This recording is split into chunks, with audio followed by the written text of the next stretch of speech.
Sir ತುಂಬ changes ಆಗಿದೆ.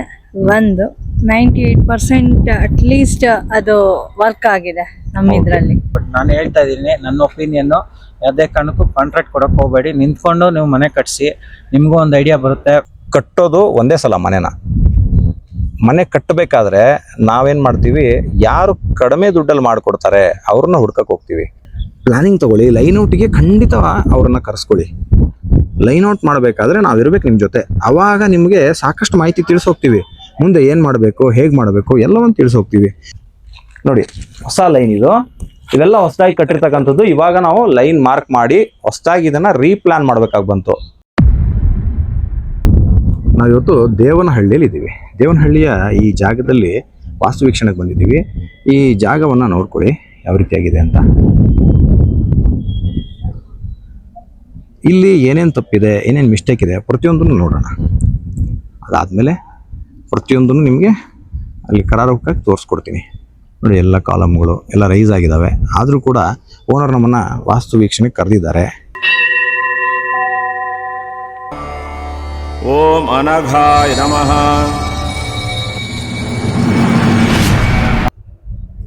ಅನಘಾ ವಾಸ್ತು ವೀಕ್ಷಕರಿಗೆ ಮಹೇಶ್ ಕುಮಾರ್ ಮಾಡುವ ನಮಸ್ಕಾರಗಳು. ನಾವಿವತ್ತು ದೇವನಹಳ್ಳಿಯಲ್ಲಿ ಇದ್ದೀವಿ. ದೇವನಹಳ್ಳಿಯಲ್ಲಿ ಒಂದು ಮನೆಯ ವಾಸ್ತು ವೀಕ್ಷಣೆ. ಮನೆಯು ನೋಡಿ ಈ ಹಂತದಲ್ಲಿದೆ, ನಿಮ್ಗೆ ಕಾಣಿಸ್ತಾ ಇದೆ, ಪ್ಲಿಂತ್ ಲೆವೆಲಲ್ಲಿ ನಡೀತಾ ಇದೆ. ಸೊ ಇಲ್ಲಿ ಏನು ಸಮಸ್ಯೆ ಆಯಿತು ಅವೆಲ್ಲ ವಿಚಾರವನ್ನು ನೋಡೋಣ.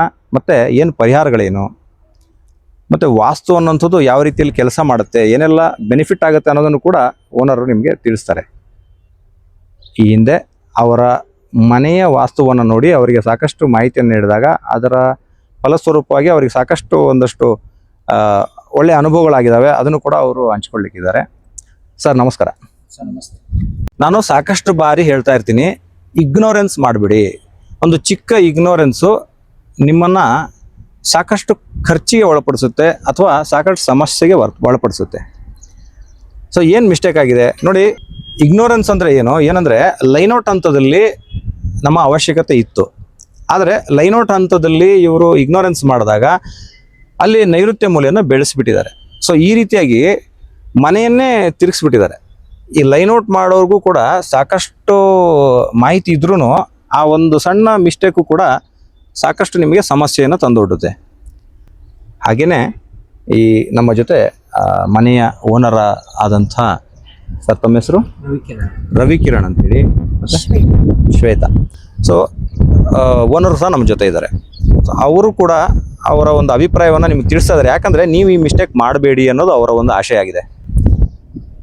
ಎಲ್ಲರೂ ಮಿಸ್ಟೇಕ್ ಮಾಡಿ ನಮ್ಮ ಮಿಸ್ಟೇಕಿಂದ ನೀವು ಕಲೀರಿ ಅಂತ ಹೇಳ್ತಿರ್ಬೇಕಾದ್ರೆ ನೀವು ಯಾಕೆ ಕಲಿಬಾರ್ದು? ಬನ್ನಿ ಅವ್ರ ಹತ್ರ ವಿಚಾರಿಸೋಣ.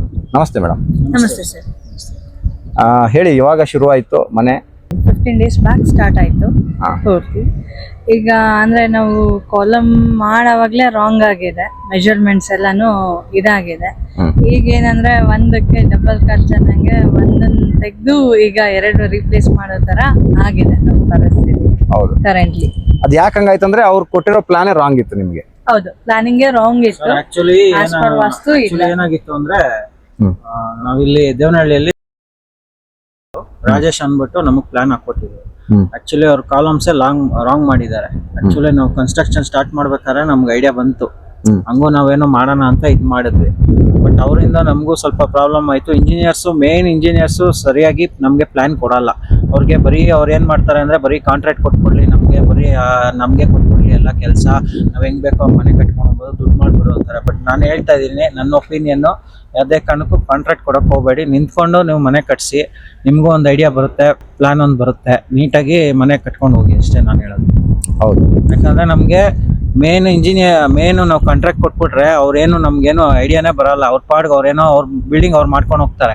ನೆಕ್ಸ್ಟ್ ಫ್ಯೂಚರು ನಾವು ವಾಸ್ತು ಕರ್ಸ್ಬೇಕು ಅಂದ್ರೆ ಅವ್ರಿಗೂ ನಾವು ಅಮೌಂಟ್ ಇದು ಮಾಡಬೇಕಾಗುತ್ತೆ. ಸುಮ್ಮನೆ ನಮಗೂ ಡಬಲ್ ಖರ್ಚೆ. ಇವಾಗ ಕಾಲಮ್ಸಲ್ಲೇ ನಮಗೂ ಡಬಲ್ ಖರ್ಚೆ ಆಗಿರೋದು. ಅದರಿಂದ ನೀವು ವಾಸ್ತು ಇದು ಮಾಡ್ಕೊಳೋದು ಒಳ್ಳೇದು. ಇನಿಷಿಯಲ್ ಸ್ಟೇಜಲ್ಲಿ ನಾವು ಕನ್ಸಲ್ಟ್ ಮಾಡೋದಕ್ಕೆ ರೆಕಮೆಂಡ್ ಮಾಡ್ತೀವಿ ಅಷ್ಟೇ. ನಾವು ಒಂದು ವಿಡಿಯೋ ಕೊಟ್ಟಿದ್ದೀವಿ. ಏನು ವಿಡಿಯೋ ಅಂದರೆ, ಬಿಲ್ಡರ್ನ ಹೇಗೆ ಆಯ್ಕೆ ಮಾಡ್ಕೋಬೇಕು, ನಮ್ಮ ಜವಾಬ್ದಾರಿ ಏನಿದೆ, ಯಾರು ಮೇಸ್ತ್ರಿ ಆಯ್ಕೆ ಹೇಗೆ ಮಾಡ್ಕೋಬೇಕು, ಅದರಲ್ಲಿ ನಾವು ಏನೇನು ನೋಡಬೇಕು. ಬಿಲ್ಡಿಂಗ್ ರೆಡಿಯಾಗಿರೋ ಬಿಲ್ಡಿಂಗ್ ಹೋದರೆ ಎಲ್ಲ ಚೆನ್ನಾಗೇ ಇರುತ್ತೆ. ಕಟ್ತಾ ಇರೋ ಮನೆಗೆ ಹೋಗಿ ಆಯ್ಕೆ ಮಾಡ್ಕೊಳ್ಳಿ ಅಂತ ಒಂದು ಡೆಡಿಕೇಟೆಡ್ ವಿಡಿಯೋ ಕೊಟ್ಟಿದ್ದೀನಿ, ಅದನ್ನು ಕೂಡ ನೋಡಿ. ಇಲ್ಲಿ ಸ್ವಲ್ಪ ಮುಂದೆ ಬನ್ನಿ ಸರ್. ಇಲ್ಲಿ ನೋಡಿ, ನಾವು ಹೊಸದಾಗಿ ಕಾಲಮ್ ಅನ್ನ ಮಾರ್ಕ್ ಮಾಡ್ಕೊಡ್ಬೇಕಾಗಿ ಬಂದಿದೆ ಇವಾಗ. ಯಾಕಂತಂದ್ರೆ ನೋಡಿ, ಇದು ಬ್ರಹ್ಮಸ್ಥಾನ. ಬ್ರಹ್ಮಸ್ಥಾನದಲ್ಲಿ ಗೋಡೆ ಬರೋ ಹಾಗೆ ಇವರು ರೆಡಿ ಮಾಡ್ಕೊಂಡಿದ್ದಾರೆ. ಆಯ್ತು, ಅದನ್ನು ಏನೋ ಒಂದು ರೆಕ್ಟಿಫೈ ಮಾಡೋಣ ಅಂತಂದ್ರೆ ಕಾಲಮ್ ಎಲ್ಲ ಜಿಗ್ಜಾಗ್ ಶೇಪ್ ಅಲ್ಲಿದೆ. ಈ ಕಾಲಮ್ ನೋಡಿ, ಈ ಕಾಲಮ್ಗೆ ಆ ಕಾಲಮ್ಗೆ ಲೈನೇ ಇಲ್ಲ. ಯಾವಾಗ ಲೈನ್ ಇರೋದಿಲ್ವೋ ಆವಾಗ ನಿಮ್ಗೆ ಕಾಲಮ್ ಇಂದ ತೊಂದರೆ ಆಗುತ್ತೆ. ಕಾಲಮ್ಗಳು ಅಲೈನ್ಡ್ ಆಗಿದ್ದಾಗ, ಬೀಮ್ಗಳು ಕಾಲಮ್ ಟು ಕಾಲಮ್ ಬಂದಾಗ, ವಾಲ್ಗಳು ಸಹ ನಮಗೆ ಅದರ ಕೆಳಗನೆ ಬರುತ್ತೆ. ಸೊ ವಾಲ್ಗಳ ಮೇಲೆ ಬೀಮ್ ಬರುತ್ತೆ, ಆವಾಗ ಬೀಮ್ ಕೂಡ ಎಕ್ಸ್ಪೋಸ್ ಆಗಲ್ಲ. ಸೊ ಈ ರೀತಿಯಾಗಿ ಸಾಕಷ್ಟು ವಿಚಾರ ಇರುತ್ತೆ. ಈ ಕಾಲಮಿಂದ ಆ ಕಾಲಮ್ ತನಕ 20 ಅಡಿ ಗ್ಯಾಪ್ ಇದೆ. 20 ಅಡಿ ಗ್ಯಾಪ್ಗೆ ಯಾರಾದರೂ ಸ್ಪ್ಯಾನ್ ಕೊಡ್ತಾರಾ? ಅದರಲ್ಲಿ ಅವ್ರು ಓನರ್ ಕೂಡ ಹೇಳ್ಕೊಂಡಿದ್ದಾರೆ, ನಾನು ಇಷ್ಟು 4 ಫ್ಲೋರ್ ಹೋಗಬೇಕು, ಫ್ಯೂಚರ್ ಪ್ಲಾನ್ ಇದೆ, ಬಾಡಿಗೆ ಮನೆಗಳ ಆಲೋಚನೆ ಇದೆ, ಎಲ್ಲ ಹೇಳಿದ್ದಾರೆ. ಸೊ ಇಂಜಿನಿಯರ್ ಆದವರು ಇವೆಲ್ಲ ಗಮನಿಸ್ಕೊಂಡು ಮಾಡಬೇಕಲ್ವಾ? ನಿಮ್ಗೇನು ಜವಾಬ್ದಾರಿ ಇಲ್ವಾ? ಹಾಗಾದರೆ ಓನರ್ ಅಷ್ಟು ಕೋಟ್ಯಾಂತರ ರೂಪಾಯಿ ಬಂಡವಾಳ ಹಾಕಿ ಮನೆ ಕಟ್ಟಬೇಕಾದ್ರೆ ನಾವು ಮಾಡೋ ಒಂದು ಮಿಸ್ಟೇಕಿಂದ ಅವರು ಬೆಲೆ ತರಬೇಕಾಗತ್ತೆ. ಇವಾಗಲೇ ನೋಡ್ತಾ ಇದ್ದೀರಾ ಟಿ ವಿಗಳಲ್ಲಿ ಏನೇನು ಆಗ್ತಾ ಇದೆ ಅಂತ. ಕಟ್ತಾ ಇರೋ ಮನೆಗಳು ಉರುಳ್ತಾ ಇದೆ, ಇನ್ನೊಂದು ಆಗ್ತಾ ಇದೆ, ಮತ್ತೊಂದು ಆಗ್ತಾ ಇದೆ. ನಮ್ಮ ಜವಾಬ್ದಾರಿ ತುಂಬ ಇರುತ್ತೆ. ಇಂಜಿನಿಯರ್ ಅಂತಂದರೆ ಆ ಮನೆ 100 ಕಾಲ ನಿಂತ್ಕೋಬೇಕು, ಆವಾಗ ಓನರು ಅವ್ರಿಗೆ ಶುಭ ಹಾರೈಸ್ತಾರೆ. ಇದು ಒಂದು ಕಡೆ. ಆದರೆ ಈ ಜಾಗದಲ್ಲಿ ಜಾಗ ಹೇಗಿದೆಯೋ ಹಾಗೆ ಫೌಂಡೇಶನ್ ಹಾಕೋದಲ್ಲ, ಅದನ್ನ ಚೆಕ್ ಮಾಡ್ಕೋಬೇಕು. ಚೆಕ್ ಮಾಡಿಕೊಂಡು ಎಲ್ಲಿ ಯಾವ ಥರ ಬರ್ತಾ ಇದೆ ನೋಡಬೇಕು. ನಾನು ಅಗ್ನಿ ಮೂಲೆ ಕಮ್ಮಿ ಮಾಡಿ ನೈಋತ್ಯ ಮೂಲೆ ಜಾಸ್ತಿ ಮಾಡಿದ್ರೆ ಅವ್ರ ಕತೆ ಏನಾಗುತ್ತೆ? ಈ ಒಂದು ಪ್ಲಾನಲ್ಲಿ 4 ರಿಂದ 5 ಕಾಲಮ್ಮು ಯಾವುದೇ ಲೈನಿಗೆ ಬರ್ತಾ ಇಲ್ಲ. ಈ ರೀತಿಯಾಗಿ ಲೈನಿಗೆ ಬರದೇ ಇದ್ದಾಗ ನೀವು ಹೇಗೆ ಬೀಮ್ ಸೆಟ್ಟಿಂಗು ಪ್ರತಿಯೊಂದು ರಾಂಗ್ ಆಗಿಬಿಡುತ್ತೆ. ಅದಕ್ಕೋಸ್ಕರ ಇದರಲ್ಲಿ ಆದಷ್ಟು ನಾವು ಕಾಲಮ್ಗಳನ್ನು ಉಳಿಸ್ಕೊಂಡು ಯಾವ ರೀತಿಯಾಗಿ ಅಡ್ಜಸ್ಟ್ ಮಾಡ್ಬೋದು, ಹೊಸ ಕಾಲಮ್ ಎಲ್ಲಿ ಬರಬೇಕು ಆ ಥರ ಮಾರ್ಕಿಂಗ್ ಮಾಡಿ ಅವರಿಗೆ ನೀಟಾಗಿ ಒಂದು ವ್ಯವಸ್ಥಿತವಾಗಿ ಮಾಡಿ ಆ ರೀತಿಯಾಗಿ ಮಾರ್ಕಿಂಗ್ ಮಾಡಿಕೊಟ್ಟಿದ್ದೀವಿ. ಇವ್ರಿಗೆ ನಾನೇನು ಮಾಡಿದ್ದೀನಿ, ಇವಾಗ ಹೊಸದಾಗಿ ಲೈನ್ ಮಾರ್ಕ್ ಮಾಡಿಕೊಟ್ಟಿದ್ದೀನಿ ನೋಡಿ. ಹೊಸ ಲೈನ್ ಇದು, ಇವೆಲ್ಲ ಹೊಸದಾಗಿ ಕಟ್ಟಿರ್ತಕ್ಕಂಥದ್ದು. ಇವಾಗ ನಾವು ಲೈನ್ ಮಾರ್ಕ್ ಮಾಡಿ ಹೊಸದಾಗಿ ಇದನ್ನು ರೀಪ್ಲಾನ್ ಮಾಡಬೇಕಾಗಿ ಬಂತು. ಯಾಕಂದರೆ ಓನರ್ ವಾಸ್ತು ನಂಬ್ತಾರೆ, ವಾಸ್ತುಗೋಸ್ಕರನೇ ಅವ್ರ ಹತ್ರ ಹೋಗಿದ್ರು. ಬಟ್ ಅವರಿಗೆ ವಾಸ್ತುಗೆ ಸರಿಯಾದ ಮಾರ್ಗದರ್ಶನ ಸಿಗದೇ ಇದ್ದಾಗ ನಮ್ಮನ್ನು ಸಂಪರ್ಕ ಮಾಡಿ ಅವರಿಗೆ ಯಾವ ಥರ ಬೇಕೋ ಆ ಥರ ಒಂದು ರೆಡಿ ಮಾಡಿಕೊಟ್ಟಿದ್ದೀವಿ. ಅದರಲ್ಲಿ ಎಲ್ಲಿ ಕಾಲಮ್ ಬರುತ್ತೆ ಆ ಕಾಲಮ್ಗಳನ್ನು ಸಹಿತ ಇವಾಗ ಮಾರ್ಕ್ ಮಾಡಿಕೊಟ್ಟಿದ್ದೀನಿ. ನಮ್ಮದು ಹೇಗಿರುತ್ತೆ ಅಂದರೆ, ನಾವು ಫೀಲ್ಡಲ್ಲಿ ನಿಂತು ಕೆಲಸ ಮಾಡೋರು, ಫೋನಲ್ಲಿ ಕೆಲಸ ಮಾಡೋರಲ್ಲ. ನಿಂತು ಮಾರ್ಕ್ ಮಾಡಿಸಿ ಎಕ್ಸಾಕ್ಟ್ಲಿ ಅವ್ರಿಗೆ ಯಾವ ಥರ ಬರಬೇಕು ಅನ್ನೋದು ಅವ್ರನ್ನ ಕೇಳಿಕೊಂಡು ಆ ಥರನೇ ರೆಡಿ ಮಾಡ್ತಾ ಇದ್ದೀವಿ. ನಾನು ನಿಮಗೆ ಹೇಳ್ತಾ ಇರ್ತೀನಲ್ವಾ, ನೋಡಿ ಈ ಥರ ಕೆಲಸ ಇದು ನೋಡಿ ಕಟ್ ಆಗೋಯ್ತು. ಕಟ್ಟಿ ಆದಮೇಲೆ ಮಣ್ಣು ಹಾಕ್ಬಿಡ್ಬೇಕು. ಈ ಥರ ಓಪನ್ ಬಿಟ್ಕೋಬೇಡಿ. ಆಮೇಲೆ ನಿಮ್ಗಾಗಲೇ ಒಂದು ವಿಚಾರ ತೋರಿಸಿದೆ, ಏನಂದರೆ ಡಿಸ್ಟೆನ್ಸು. ಈ ಕಾಲಮಿಂದ ಕಾಂಪೌಂಡ್ಗೆ ಇರ್ತಕ್ಕಂಥ ಡಿಸ್ಟೆನ್ಸು ಮತ್ತು